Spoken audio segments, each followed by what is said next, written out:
Estado, Gobierno y Sociedad, por Norberto Bobbio. 4. 1. La gran dicotomía. 4. Segundo significado de la dicotomía. Público o secreto. No debe confundirse la dicotomía público-privado, que hasta aquí se ha analizado, con la misma distinción en la que por público se entiende manifiesto, abierto al público, realizado frente a espectadores, y por privado lo opuesto, en lo que se dice o se hace en un círculo restringido de personas, en secreto. Esta distinción también es conceptual e históricamente importante, pero en un sistema de ideas y en un contexto histórico diferente de aquellos en los cuales se inserta la gran dicotomía. Tan diferente que la gran dicotomía mantiene toda su validez incluso cuando la esfera de lo público, entendida como la esfera de competencia del poder público, no coincide necesariamente con la esfera de lo público, entendida como la esfera donde se presenta el control por parte del público del poder político. Conceptual e históricamente, el problema de la publicidad del poder es un problema diferente del de su naturaleza de poder político distinto del poder de los privados. El poder político es el poder público en cuanto a la gran dicotomía, aun cuando no es poder público, no actúa en público, se esconde del público, no está controlado por el público. Conceptualmente, el problema de la publicidad del poder siempre sirvió para mostrar la diferencia entre las dos formas de gobierno: la república, caracterizada por el control público del poder y en la época moderna por la formación libre de una opinión pública, y el principado, cuyo método de gobierno contempla el recurso a los arcana imperii, es decir, al secreto de Estado que en un Estado de derecho moderno solamente está previsto como remedio excepcional. Históricamente, el mismo problema distingue una época de profunda transformación de la imagen del Estado y de las relaciones reales entre el soberano y los súbditos,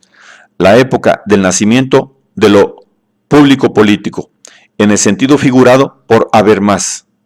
Esto es, en el que la esfera pública política adquiere una influencia institucionalizada sobre el gobierno mediante el cuerpo legislativo, porque el ejercicio del dominio político es efectivamente sometido a la obligación democrática de la publicidad.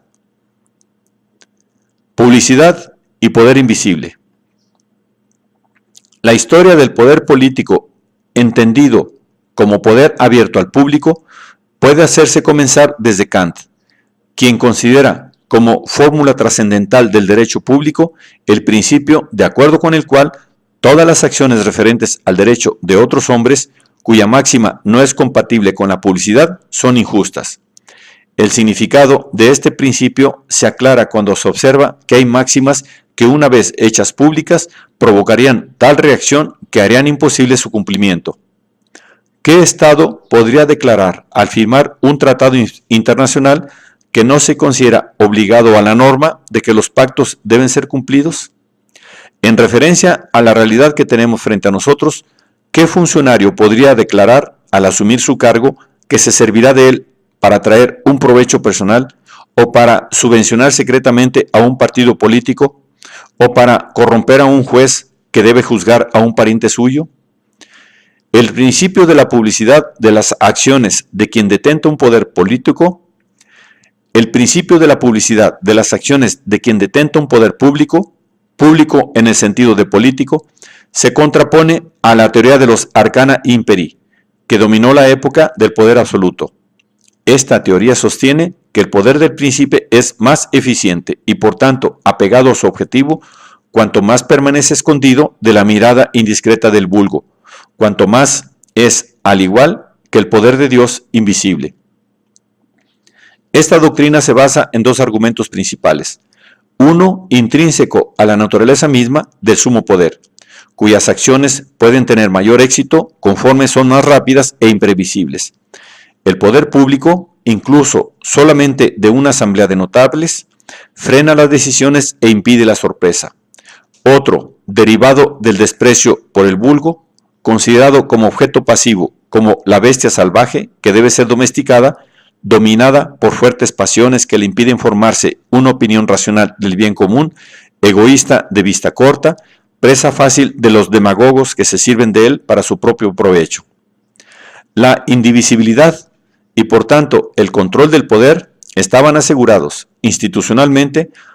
por el lugar cerrado al público en el que se tomaban las decisiones políticas, el gabinete secreto, y por la no publicación de las mismas decisiones, psicológicamente mediante la permisibilidad profesada y reconocida de la simulación y de la disimulación como principio de acción del Estado, a despecho de la ley moral que prohíbe mentir.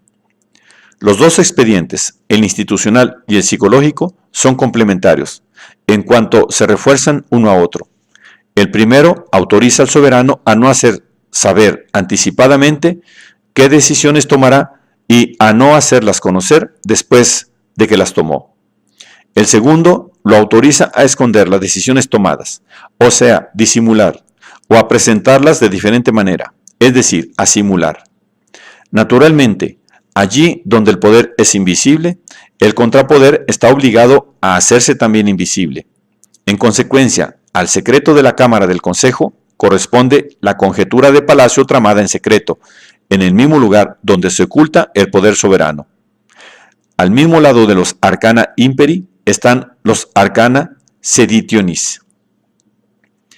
Mientras el principado, en el sentido clásico de la palabra, la monarquía de derecho divino, las diversas formas de despotismo, exigen la invisibilidad del poder y de diversas maneras la justifican, la República Democrática, res pública, no solo en el sentido propio de la palabra, sino también en el sentido de expuesta al público, exige que el poder sea visible. El lugar donde se ejerce el poder en toda forma de república es la Asamblea de Ciudadanos,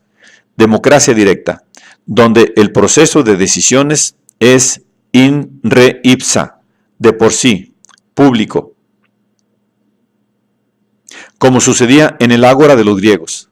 allí donde la asamblea es la reunión de los representantes del pueblo y por tanto las decisiones podrían ser conocidas solamente por estos.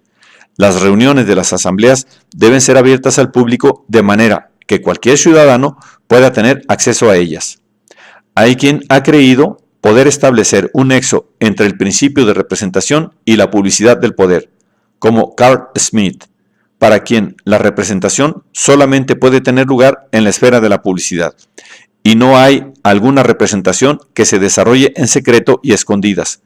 por lo que un parlamento tiene carácter representativo solo en cuanto se considera que su actividad sea pública. Bajo este aspecto, es esencial para la democracia el ejercicio de los diversos derechos de la libertad, que permiten la formación de la opinión pública, y de esta manera aseguran que las acciones de los gobiernos se sustraigan del secreto de la Cámara del Consejo, se retiren de las sedes secretas en las que se tratan de ocultar de los ojos del público, para evitar que sean examinadas, juzgadas y criticadas. Así como el proceso de publicitación de lo privado, jamás concluido definitivamente, corresponde el proceso inverso de privatización de lo público, así también la victoria del poder visible sobre el invisible jamás se concluye definitivamente. El poder invisible resiste al avance del visible, reinventa formas para ocultarse y para esconder, para ver sin ser visto. La forma ideal del poder es la del poder que se le atribuye a Dios, el omnividente invisible. Los arcana imperi se transformaron en el secreto de Estado que en la legislación del Estado moderno de derecho se concreta en castigar la publicación de actas y documentos reservados. Por lo demás, con esta diferencia sustancial, que contra el arcanum secreto, considerado como instrumento esencial del poder y por tanto necesario, el secreto de Estado es legitimado solamente en los casos excepcionales previstos por la ley. De igual manera, jamás ha decaído la práctica del ocultamiento mediante la influencia que el poder público puede ejercer sobre la prensa, a través de la monopolización de los medios masivos de comunicación, sobre todo mediante el ejercicio ilimitado del poder ideológico,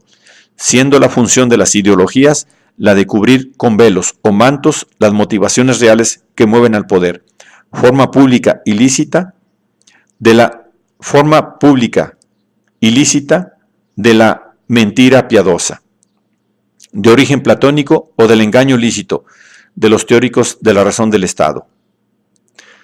Por otra parte, si es verdad que en un Estado democrático el público observa más el poder que en un Estado autocrático, también es cierto que el uso de las computadoras, que se está ampliando y se extenderá cada vez más para la memorización de las fichas personales de todos los ciudadanos, permite y permitirá cada vez más a quienes detentan el poder observar al público mucho mejor que los estados del pasado. Lo que significa que a pesar de las profundas transformaciones en las relaciones entre gobernantes y gobernados, inducidas por el desarrollo de la democracia, el proceso de publicitación del poder, incluso en el segundo sentido de la dicotomía público-privado, es todo menos lineal. Así pues, esta dicotomía, tanto en el sentido de colectivo-individual, demostrado en los parágrafos 1, 2 y 3, como en el sentido de manifiesto secreto mostrado en este parágrafo, a pesar del cambio de significados, constituye una de las categorías fundamentales y tradicionales para la representación conceptual, la comprensión histórica y la enunciación de juicios de valor en el vasto campo recorrido por las teorías de la sociedad y del Estado.